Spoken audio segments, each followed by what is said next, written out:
The ocean was not merely water. It was a veil, a mirror to the unknown.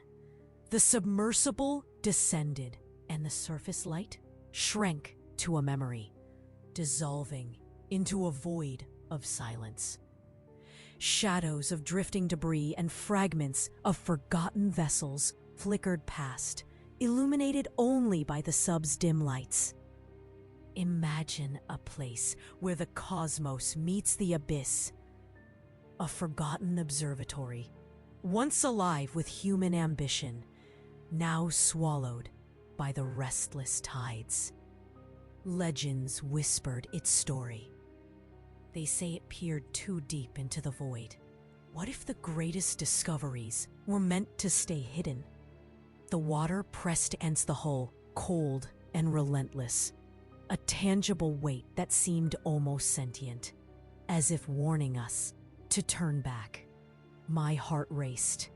Every creak of the sub sounded like a scream in the darkness. I felt the creeping tendrils of unease wrap around my thoughts, and for a moment, I wondered if we had crossed a boundary we could never return from.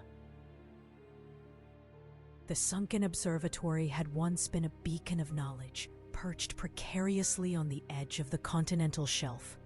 Scientists, dreamers, and visionaries had gathered there, eyes lifted to the stars, hearts beating with wonder and fear in equal measure.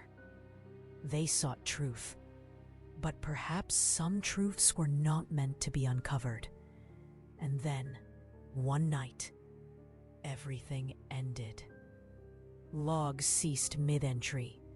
Instruments were abandoned mid-measurement.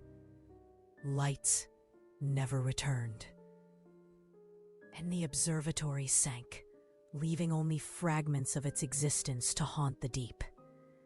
I had discovered its call in a forgotten journal buried in an archive, ink blurred with time, pages damp and fragile.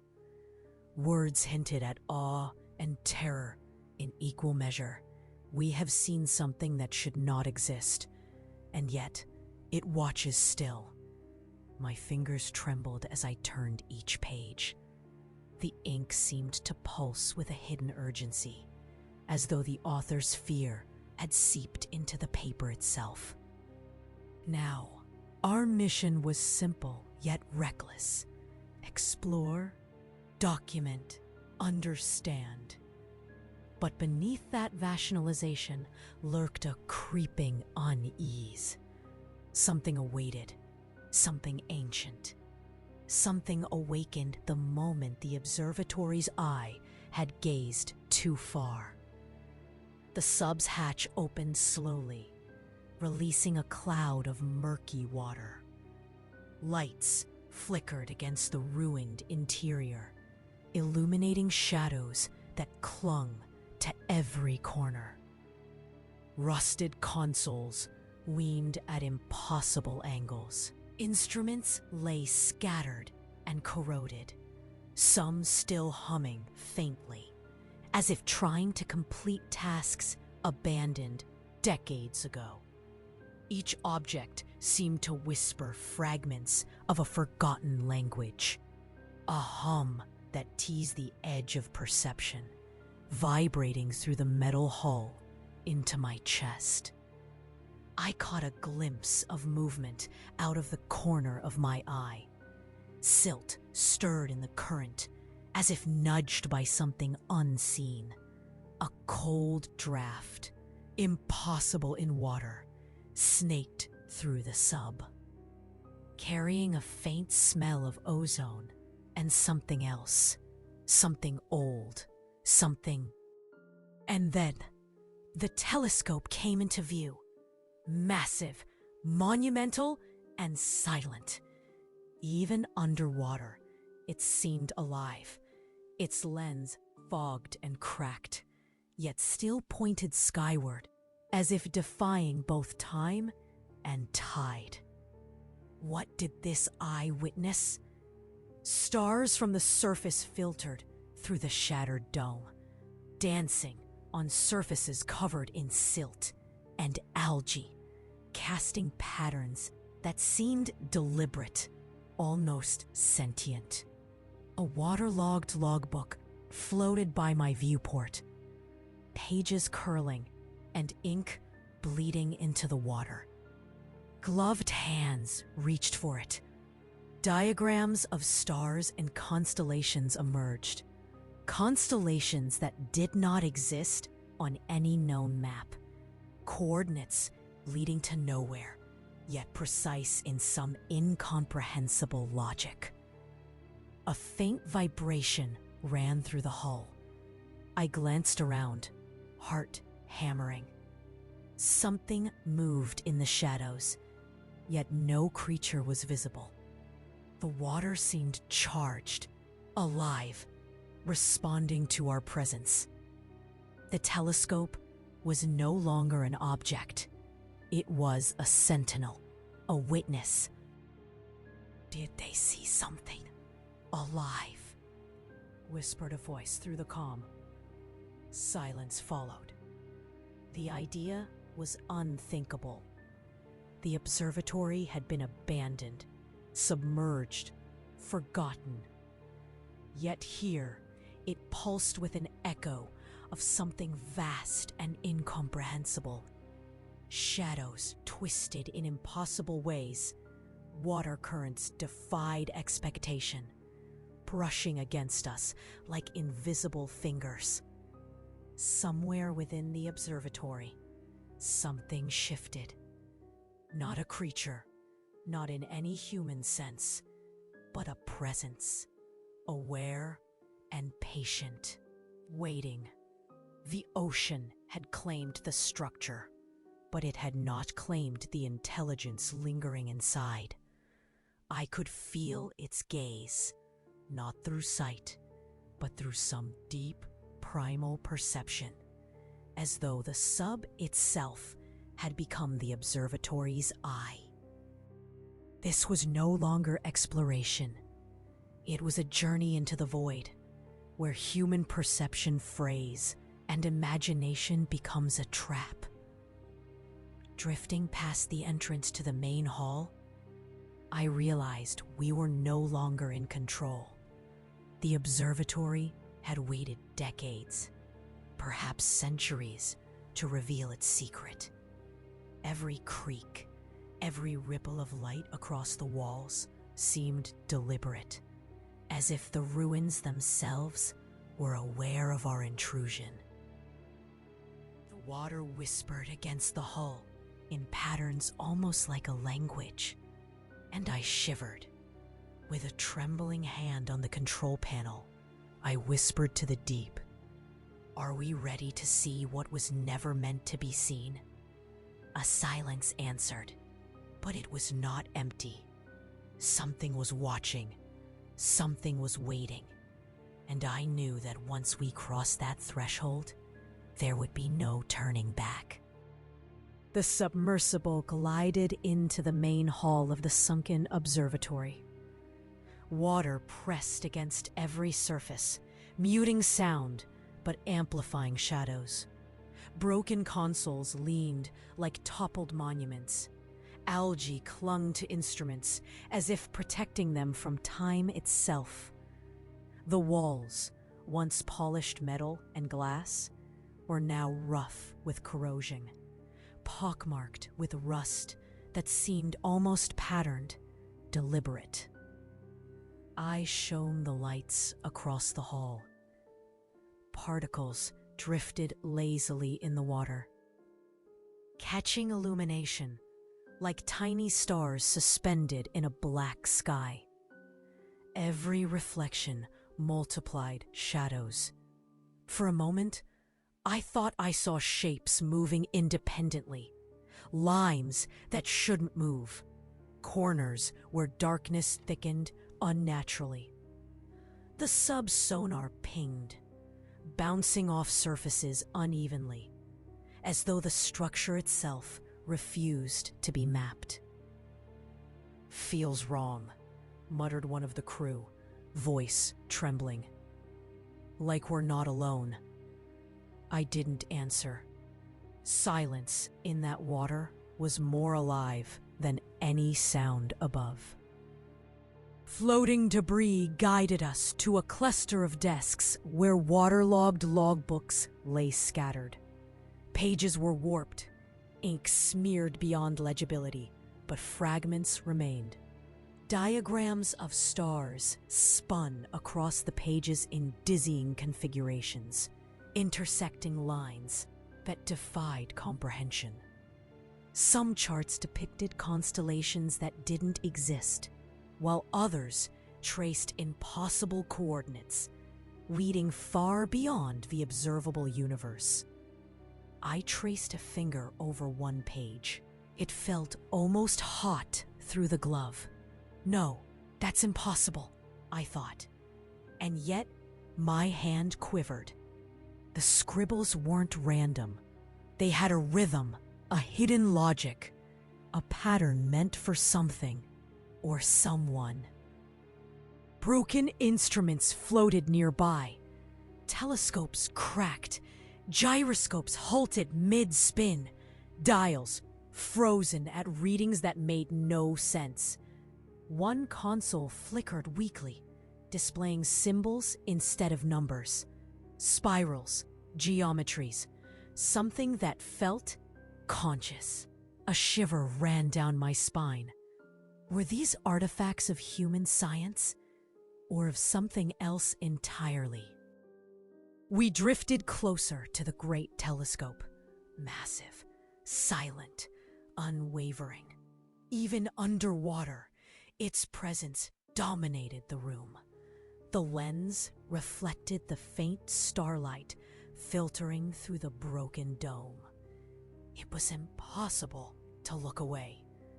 As we approached, the sub's lights revealed scratches on the surrounding floor. Tiny, precise grooves that hinted someone or something had moved here after the abandonment. I crouched, brushing silt aside. Beneath it, I found remnants of an object, a small, metallic sphere, etched with symbols matching those on the flickering console. A cold current swept past, stirring the water around the telescope. The lens, fogged and cracked, seemed to pulse subtly, like a heartbeat. And in that moment, I had the unnerving thought, it knows we're here. Floating through the observatory, we noticed more anomalies. Instruments hung in the water at odd angles, unbound by gravity. Shadows formed patterns, shapes that seemed to anticipate our movements. A faint hum vibrated through the hull, low, melodic, and impossible to localize. It wasn't mechanical. It wasn't human. It was something else. One of the crew reached for a waterlogged recording device. The playback crackled, faint static first, then a series of overlapping tones. Harmonics that felt like they bypassed the ears and pressed directly into the mind. And then, fleeting in the static, a shape flickered, long and dark, moving behind walls, impossible to grasp fully. We all froze. Did something survive down here? Or had it never left? We continued exploring, finding traces of the observatory's last night. Half-eaten meals, tools left mid-task. A chair toppled, as if someone had bolted in panic. But the strangest remnants were personal. A journal opened to a page with one sentence scrawled repeatedly, ink smeared by water or by trembling hands. Do not look. It is always watching. Every corner, every room, every hall pressed closer. Waterlogged maps hinted at experiments that defied physics. instruments pointing to stars that didn't exist, frequencies that hummed in the brain rather than the ears. The air, or what passed for it in the sub, felt heavy, dense with anticipation. Finally, we reached the inner sanctum, a room filled with consoles, scattered charts, and the remnants of some grand project. Here, the observatory's purpose became clearer and more terrifying. It was not merely an observatory, it had been a doorway, a bridge to somewhere beyond understanding, a beacon for forces far older than humanity. The sub's lights caught a final clue, a console still active, weakly glowing, displaying a projection. Stars aligned in patterns that moved like living things. And then a flash, sudden and incomprehensible, illuminating the room with an unnatural light. The telescope's lens seemed to respond, focusing beyond the dome, beyond the water, into the void itself. We were not alone. Something lingered here, something aware, something waiting. And in that moment, I realized that discovery was no longer a choice. The sunken observatory had something to show us. And whether we survived to understand it remained uncertain. The deeper we moved inside the observatory, the clearer it became that this was never just a place for passive stargazing. The scattered charts and broken devices spoke something larger, an intention not only to observe, but to communicate. I ran my gloved hands over a corroded panel. The buttons, though dead, still bore strange markings carved into the metal itself. Spirals, intersecting arcs, geometries that hurt the eyes when studied too long. These were not official scientific engravings. They were personal, ritualistic. One of the crew whispered through the calm. This wasn't science. This was invocation. No one argued. We gathered near a desk where a half-open waterproof case floated. Inside, preserved better than the rest, were star maps etched onto thin sheets of metal. Unlike paper, they had survived the water's slow decay. At first glance, the constellations were breathtaking. Beautiful arcs of stars intertwined, their glow rendered with meticulous care. But the longer I stared, the more wrong they seemed. The angles were off, the distances between stars impossible. And the patterns? They moved, not physically, but in the mind. Every time I blinked, I swore the stars had shifted. One sheet in particular showed something horrifying.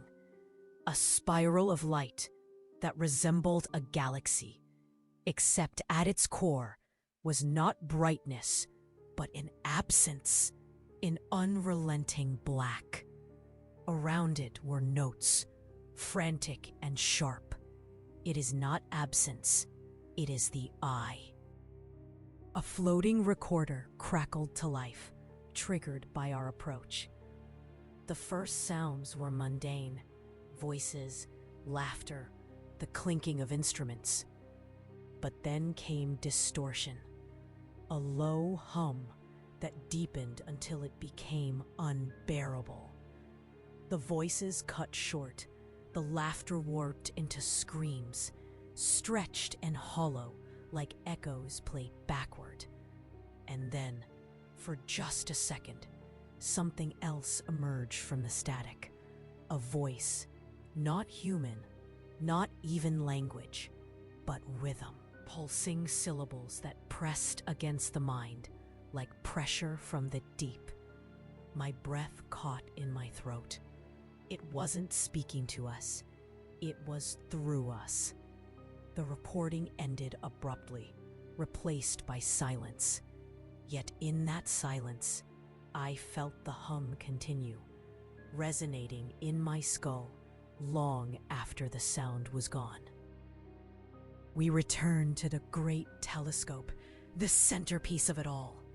Its cracked lens reflected our light strangely, creating illusions of shapes that twisted and writhed where none should exist. Suddenly, the console beside it flickered. A dim glow spread across the cracked screen, displaying images, stars, galaxies, voids of unimaginable scale. At first, they were stunning, almost sublime. But then, as the sequence continued, the stars bent in ways they shouldn't. Constellations warped into impossible geometries, and among them, shadows, shapes that seemed to move between the stars, so vast that scale itself became meaningless. "It's looking back," whispered one of the crew. The words sank into us like stones into water. We attempted to decipher the data. Numbers scrolled across the dim screen, but they weren't coordinates in any system we knew. They were patterns, cycles, rhythms, sequences that repeated like a heartbeat. Except the rhythm grew faster the longer we watched. The observatory had not only recorded light, it had recorded something else. Suddenly, the sub's instruments went haywire. Depth meters spun wildly. Pressure gauges screamed warnings, though the hull was intact. Lights flickered in irregular bursts, forming what looked like symbols, fleeting but deliberate. And then, through the viewport, I saw it, a shimmer in the water. Not movement, but distortion, like heat waves bending air.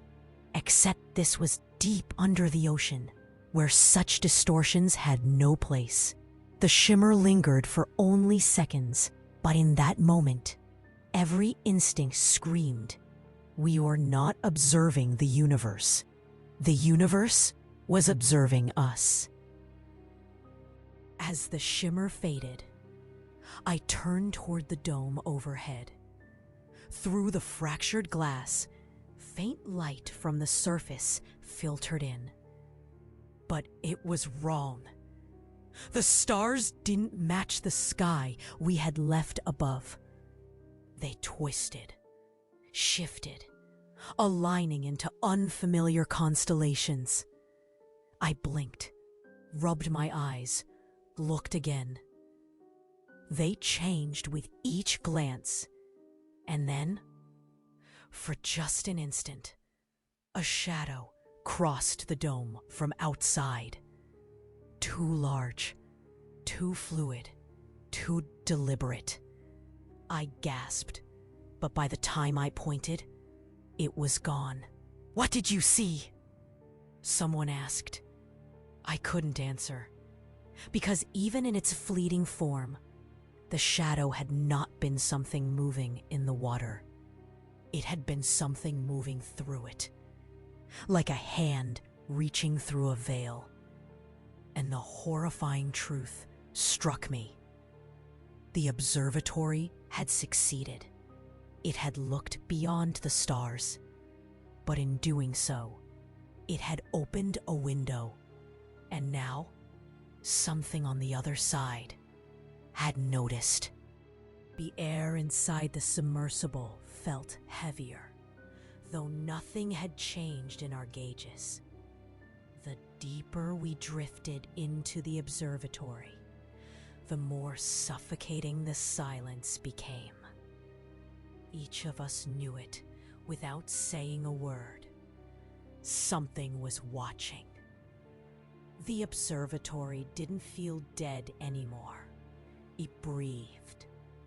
The water currents pulsed in rhythmic patterns, brushing against the hull like deliberate touches.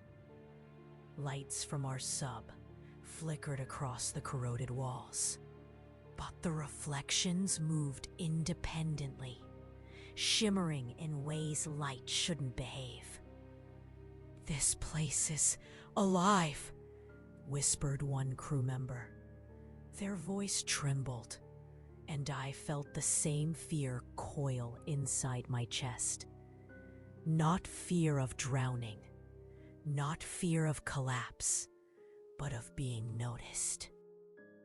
The telescope's console came to life again, stronger this time, projecting shifting geometries into the water. Symbols glowed faintly, then dissolved, only to reappear in patterns across the observatory walls themselves. They looked carved into the rust, though moments ago the walls had been bare. And then sound. A low vibration rippled through the metal floor. A hum so deep it rattled teeth. The frequency climbed until it matched the tempo of a heartbeat. Our heartbeat. One of the crew clutched their head, gasping, claiming to hear whispers. Not in their ears, but in their mind. I closed my eyes and felt it too. Words without language, meanings without form, pressing into the skull. It wasn't communication. It was intrusion. The deeper we moved, the stranger the environment became. The architecture itself felt different, shifting subtly when unobserved. Doorways narrowed behind us. Hallways seemed longer on the return trip than when we had entered. Our lights illuminated strange markings that hadn't been there before. Spirals, interlocking arcs, vast diagrams spanning entire walls. The water shimmered with faint light, as though the observatory itself had absorbed the starlight it once studied, and now radiated it back.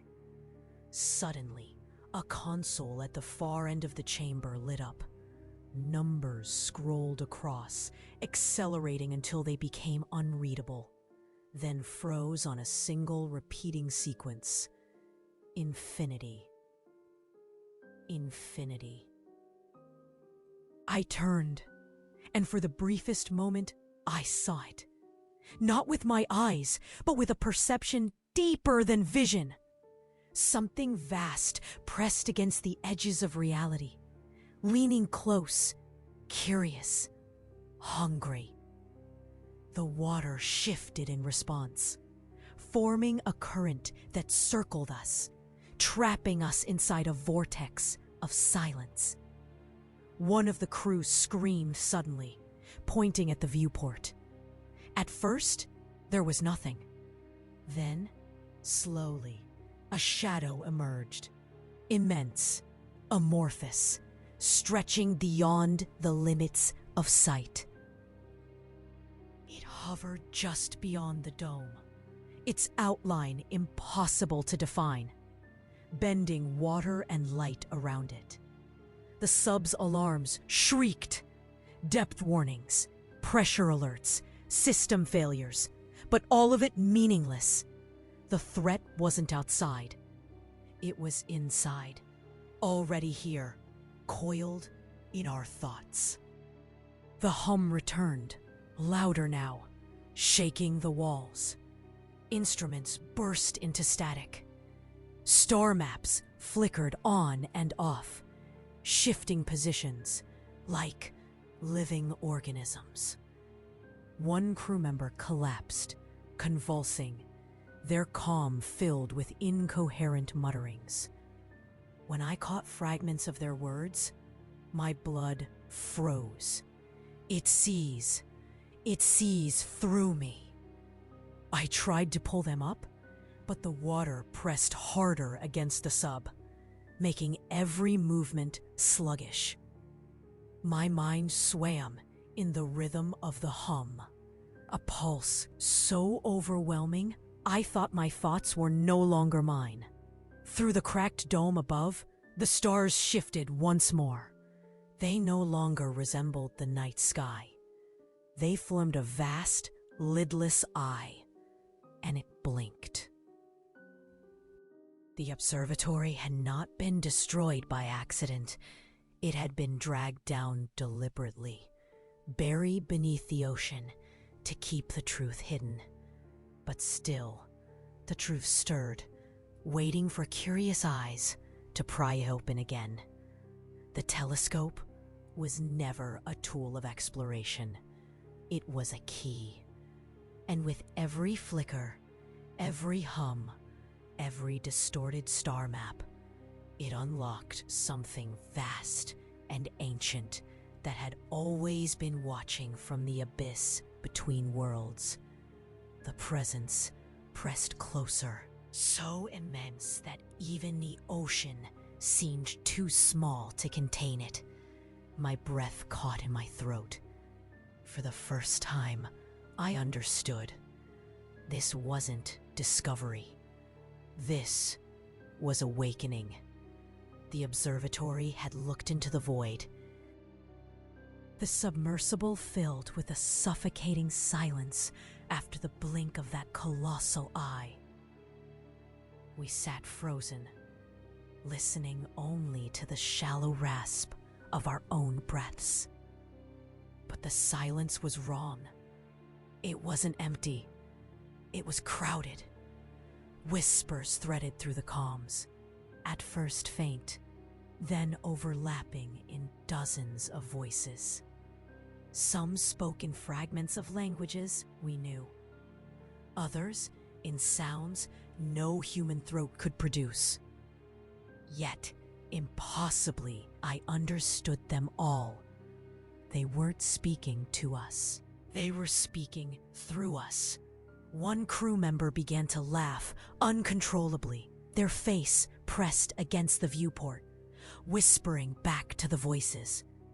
I pulled them away, but their eyes were blank, reflecting only the endless dark. We tried to retreat, to navigate back through the observatory's endless corridors. But the path had changed. What was once a clear entrance twisted into a spiral tunnel that looped back on itself. Doors opened into the same chamber we had just left. Floors tilted, staircases folded into walls, and the geometry of the structure unraveled into impossible shapes. It felt less like a building now, and more like a thought, shifting, unbound, mutable. Everywhere, the glowing markings pulsed, synchronized with the rhythm of the hum that shook the sub. It wasn't architecture anymore. It was a signal, a message we were never meant to read. The hum climbed until the metal of the sub groaned, threatening to split. Then came the light. It bled from the telescope's core. Not white, not blue, something unnameable. A brilliance that had weight. When it touched us, our senses fractured. I saw my own hands, but they weren't hands. They were constellations, veins of light, floating in endless dark. My crewmates shifted too.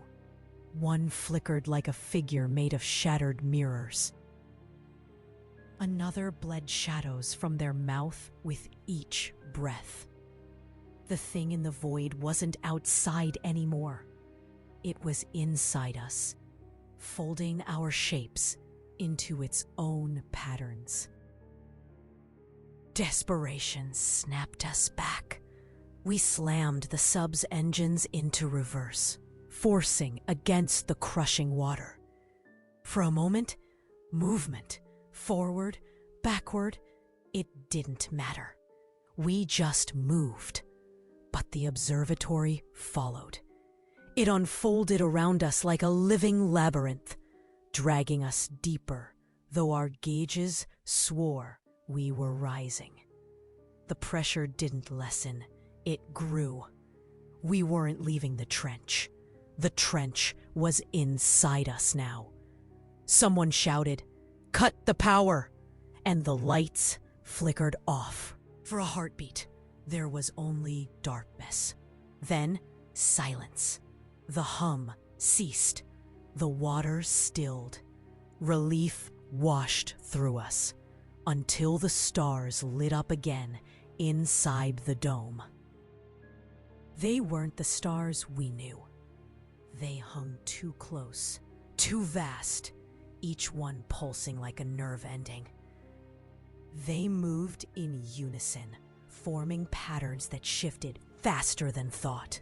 A map, a face, an endless sequence of eyes. One of the crew pressed their forehead to the glass and whispered, "It followed us back. It's already here." The truth slammed into me with the force of a collapsing world.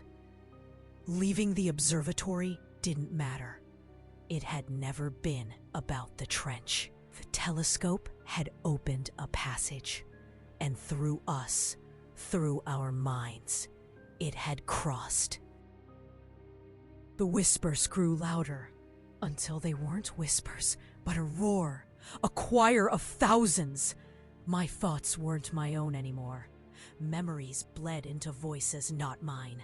Cities I'd never seen, skies torn open by light, oceans boiling under impossible suns. I clutched my skull, but the visions only deepened. I saw the observatories fall, dragged beneath the waves, not by collapse, but by hands. Desperate hands that sought to bury the truth. I felt their fear, their final prayers. As the structure drowned, and still it hadn't been enough. The sub trembled violently. Panels burst, alarms screamed, water sprayed in icy streams, but none of it mattered anymore. The true damage wasn't to the vessel, it was to us. We were no longer leaving the trench empty-handed. We carried it inside us, the hum, the symbols, the eye, the endless voice of the void.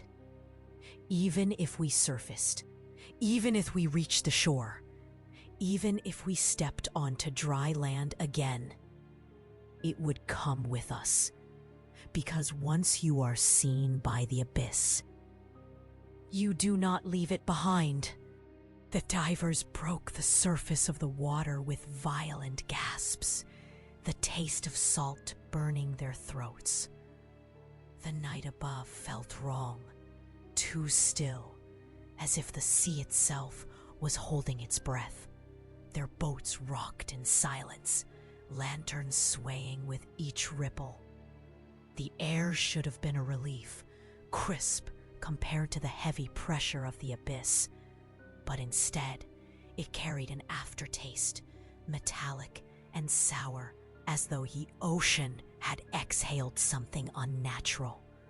Behind them, in the black expanse, the surface churned once more. A low vibration pulsed beneath the waves, a reminder that the sunken observatory did not willingly release them.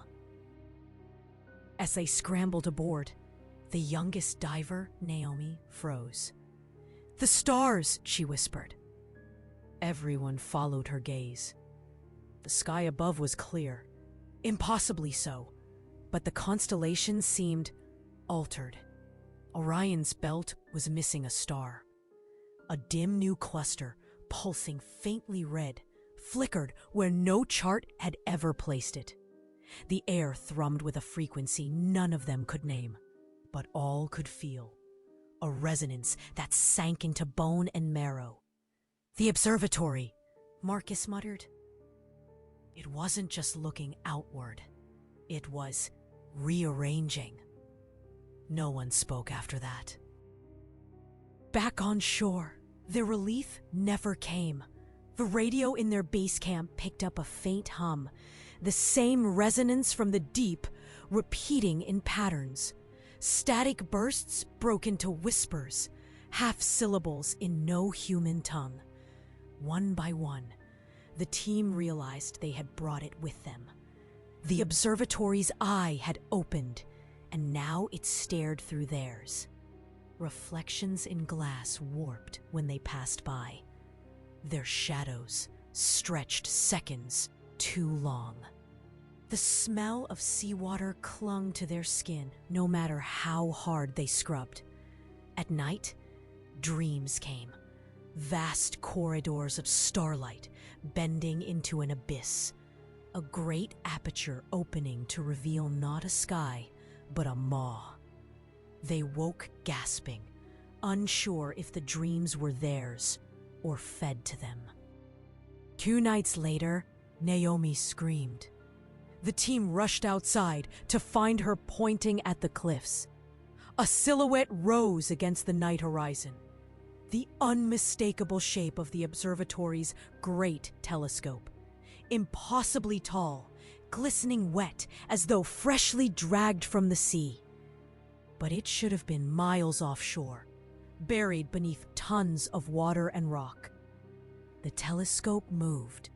Slowly, unnervingly, it rotated upward, aiming toward the shifting sky. Its metallic body groaned like a leviathan breaching.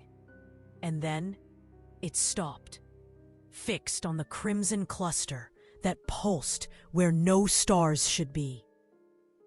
The ground quivered. The hum returned, louder, drilling through their skulls. Marcus fell to his knees, clutching his head. "It's not looking at them," he rasped. "It's calling them."